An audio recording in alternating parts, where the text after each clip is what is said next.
बिस्मिल्लाहिर्रहमानिर्रहीम। Welcome to self study PK. My name is Syed Usama. आज हम किरचॉफ रूल्स को अप्लाई करते हुए मल्टी लूप सर्किट्स को सॉल्व करेंगे। हमारे पास इस वक्त एक सर्किट नज़र आ रहा है जिसमें हमें 2 बैटरियां और 3 रजिस्टर्स नज़र आ रहे हैं। तो ऐसा सर्किट जिसमें हमारे पास 2 से ज़्यादा नोड्स हों और जिसमें बहुत सारे एलिमेंट्स हों, जैसे कि आपको यहाँ पे 3 रेजिस्टेंस नज़र आ रही हैं और 2 बैटरीज नज़र आ रही हैं, तो ऐसे सर्किट को हम मल्टी लूप सर्किट कहते हैं। आगे बढ़ने से पहले अगर आपने अभी तक हमारे चैनल को सब्सक्राइब नहीं किया तो सब्सक्राइब कर लें और बेल आइकन को भी प्रेस करें ताकि जो भी हमारी वीडियो आए सबसे पहले आपके पास पहुंचे।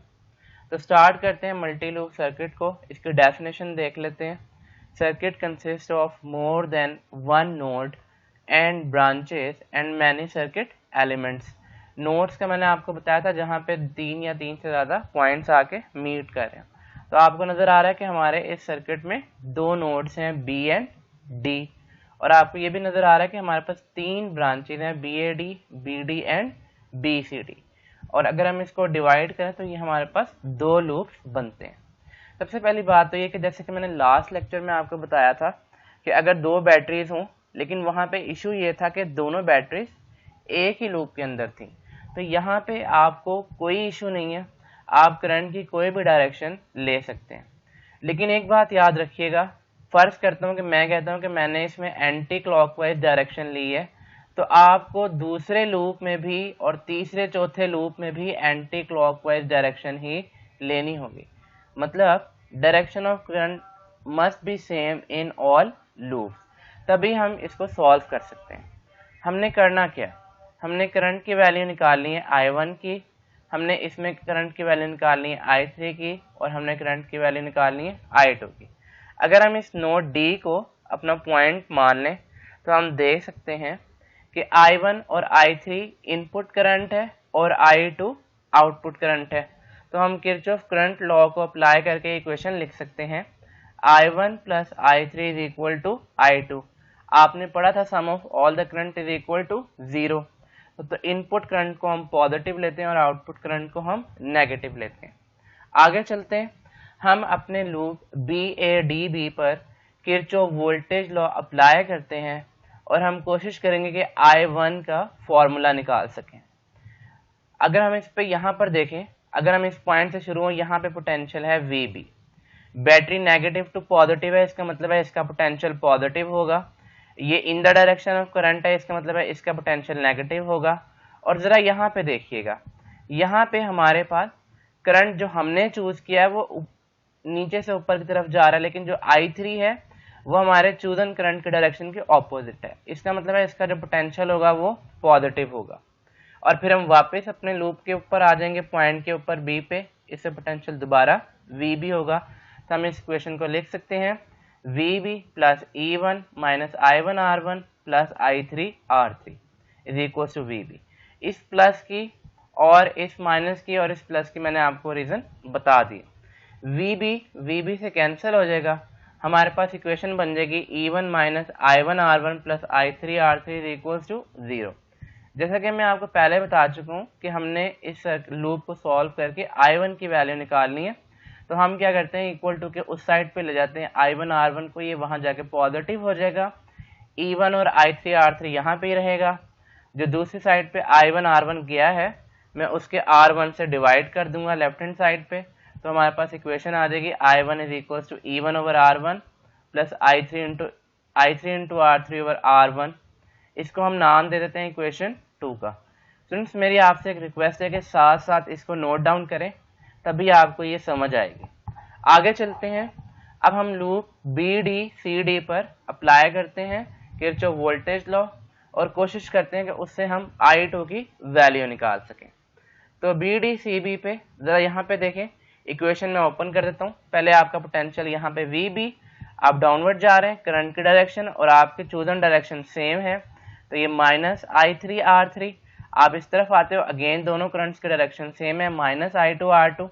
लेकिन जब आप इस EMF बैटरी E2 के पास आते हो तो आप पॉजिटिव टू नेगेटिव जा रहे हो, नेगेटिव टू पॉजिटिव नहीं जा रहे। इसका मतलब क्या हुआ, जो हमारे पास ये वाली बैटरी है ये डिस्चार्ज नहीं हो रही बल्कि चार्ज हो रही है, यानी कि ये एनर्जी दे नहीं रही बल्कि एनर्जी ले रही है। यहाँ पे हमारे पास एनर्जी ज़ाया हो रही है, डिसिपेट हो रही है।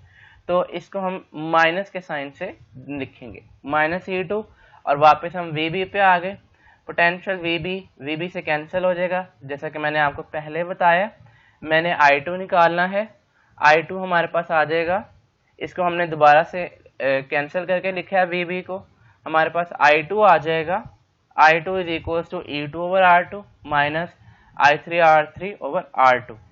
ये बात आपको बहुत अच्छे से समझ आ गई होगी कि I2R2 को हम दूसरी साइड पे ले देंगे, ये वहां जाके प्लस हो जाएगा, माइनस I3R3 और माइनस E2 EMF यहाँ पे ही रहेगा, और जो दूसरी साइड पे I2R2 गया था उसका R2 दोबारा इस साइड पे आके डिवाइड हो जाएगा। स्टूडेंट, हमारी स्ट्रेटेजी ये है कि सबसे पहले हमने I1 निकाला, फिर हमने I2 निकाला। अब हम क्या करेंगे, I1 और I2 को इस इक्वेशन में सब्स्टिट्यूट करके I3 निकालेंगे। अब आप जरा इस इक्वेशन पे गौर करें, I1 के अंदर भी I3 आ रहा है और I2 के अंदर भी I3 आ रहा है। I1 I2 को इस इक्वेशन 1 के अंदर सॉल्व करके हम I3 निकालेंगे, और I3 की जो इक्वेशन निकलेगी वो दोबारा इक्वेशन 2 और इक्वेशन 3 में सब्स्टिट्यूट की जाएगी। इस तरह से हमारे पास I1 सिर्फ अपनी ही फॉर्म में EMF और रेजिस्टेंस की फॉर्म में निकल आएगा। थोड़ा सा लेंथी प्रोसीजर है, लेकिन अगर आप इसको साथ साथ सॉल्व कर रहे हो तो आपको बिल्कुल भी मसला नहीं होगा। और इसके अलावा अगर आप ये डायग्राम सॉल्व कर लेते हो, किसी भी तरह का सर्किट आ जाए, आपको उसको सॉल्व करने में परेशानी नहीं होगी इंशाअल्लाह ताला। आगे चलते हैं हम। जैसा कि मैंने आपको बताया कि मैंने I3 निकालना है, और I3 निकालने के लिए मैं I1 और I2 की वैल्यू को इक्वेशन 1 में सब्स्टिट्यूट करूंगा। यहाँ पे I1 को सब्स्टिट्यूट करेंगे E1/R1 प्लस I3R3/R1, और यहाँ पे I2 को सब्स्टिट्यूट करेंगे E2/R2 माइनस I3R3/R2, और इसको सॉल्व करके हम I3 की वैल्यू निकाल लेंगे, और फिर दोबारा I3 को जो हमने ऊपर I1 और I2 की इक्वेशन निकाली थी उसमें सब्स्टिट्यूट करेंगे। तो जो मैंने अभी कहा था मैंने वही किया है। ये I1 है, I1 plus I3 is equals to I2। अब हम इसको थोड़ा सा सॉल्व कर लेते हैं। इसका मैं यहाँ पे एलसीएम ले लेता हूँ, इसके नीचे कुछ नहीं है, तो इसको हम R1 से मल्टीप्लाई कर देंगे, तो ये हमारे पास A की ओवर की फॉर्म में आ जाएगा, I3 इंटू R1। अब हम इसको क्या कर सकते हैं, क्रॉस मल्टीप्लाई। इस वाले टर्म के साथ सारे के साथ R2 मल्टीप्लाई हो जाएगा, इस सारे टर्म के साथ R1 मल्टीप्लाई हो जाएगा। तो मैं इसको लिख सकता हूँ E1R2 I3R3 into R2 I3R1 into R2, और यहाँ हमारे पास बन जाएगा E2R1 into E2 I3 into R3। यहाँ पे हमारे पास माइनस का साइन भी था, जब वो अंदर मल्टीप्लाई होगा तो ऑब्वियसली सबके साथ हमारे पास माइनस आ जाएगा। आगे चलते हैं, थोड़ा सा इसको रीअरेंज कर लेते हैं। मैं चाहता हूँ कि I3 वाली सारे टर्म्स एक साइड पे हो जाए, तो मैं क्या करता हूँ, I3 वाले टर्म को एक साइड पे ले जाता हूँ और EMF वाले टर्म्स को एक साइड पे रख लेता हूँ। तो हमारे पास आ गया I3 R3 R1 उस साइड पे चला जाएगा, हमारे पास आ गया I3 R3 into R2 I3 R1 into R2 and I3 R3 into R1। आप देख सकते हो इसमें I3 सब में कॉमन है, तो ऑब्वियसली हम I3 को कॉमन ले लेंगे। हमारे पास जब I3 कॉमन जाएगा तो लेफ्ट हैंड साइड पे बचेगा R3 R2 plus R1 R2 plus R3 R1, और इसी टर्म को मैं दूसरी साइड पे ले जाके डिवाइड कर देता हूँ। मेरे पास बन गया E2R1 minus E1 R2 over R3 R2 R1 R2 plus R3 R1। Student, ये हमारे पास I3 की भी वैल्यू आ गई। अब हमने करना क्या, हमने जो I1 और I2 निकाले थे यहाँ पे हमने I3 की वैल्यू सब्स्टिट्यूट करनी है। हमारे पास I1 आ जाएगा E1 E2 R1 R2 R3 की फॉर्म में, और फिर हम क्या करेंगे, यहाँ पे हम I2 की इक्वेशन में I3 की वैल्यू सब्स्टिट्यूट करेंगे, ये जो हमने अभी निकाली है। इस तरह से हमारे पास I2 आ जाएगा जो कि इंडिपेंडेंट होगा I3 के। तो बेसिकली हमने सर्किट के अंदर I1 I2 और I3 कैलकुलेट करना है। अब यहाँ पे मैं आपको एक और बात बता दूं, I3 की वैल्यू को अगर आप देखें तो ये इस तरह से आ रही है माइनस में।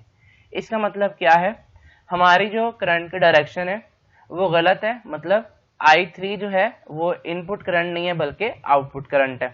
तो ये नेगेटिव साइन से हमें पता चल गया, वैल्यू पे कोई फर्क, मैग्नीट्यूड पे कोई फर्क नहीं पड़ेगा, सिर्फ नेगेटिव साइन ये बता रहा है कि दिस इज आउटपुट करंट।